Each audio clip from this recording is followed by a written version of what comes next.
Max was a great kid and, went out doing what he loved to do, and that was fighting for his country. To be that young and have this happen and the way it happened, it just doesn't seem right.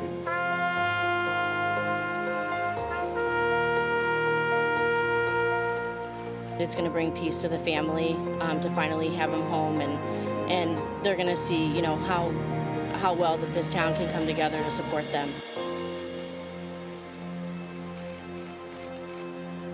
Such a powerful image. Good evening, everyone. I'm Betsy Kling alongside Jay Crawford, and tonight we are honoring Erie County native and Navy Corpsman Max Soviak.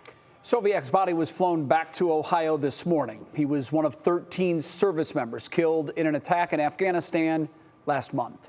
This morning, a private procession started on the Ohio Turnpike, traveling to Erie County. It was followed by a public procession to the funeral home. 3 News' Lydia Sparra joins us live from there now. And Lydia, right behind the funeral home is where the body of Max Soviak is lying. He died almost 2 weeks ago, and since then it's been a slow, somber ride home. Yes, Betsy, it has been a slow and somber ride. You can see right behind us here where all those flags are. The funeral home is right behind it. Well, the family asked for privacy, and we are giving it to them. The plane landed early at Cleveland Hopkins. From there, it was a slow procession passing through the communities where 22-year-old Max Soviak once lived. To be that young and have this happen and the way it happened, it just doesn't seem right. Soviak was killed in Afghanistan with 12 other service members on August 26th. But on Wednesday, he came home. Kayla Burnsworth knew him. I don't think there's any words for it, honestly, to see it. And as the procession turns from Main Street onto South Street, you can see hundreds of people lined up here just to pay their respects to the Navy Corpsman. I think I would realize how the family feels, the pride, the anguish, and everything. They continued on to the funeral home. His family lives right across the street. Perhaps 13-year-old Grant Fathom could sum up the very somber day. I'm happy to be here and support him. It's kind of sad, though, too. Yes, it's kind of sad. But for Grant, he wants to be in the Navy and follow his hero's footsteps.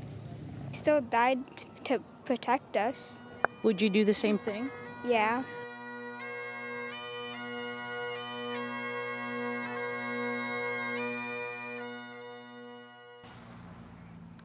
Wow, just so amazing how the community came out. You can see the flags, and right behind there is the funeral home. Now, the funeral for Max is on Sunday, or I should say the calling hours is on Sunday. The funeral is on Monday, and Jay and Betsy, it's going to be at his former high school, so you're only going to imagine it's even going to be more crowded then. Back to you.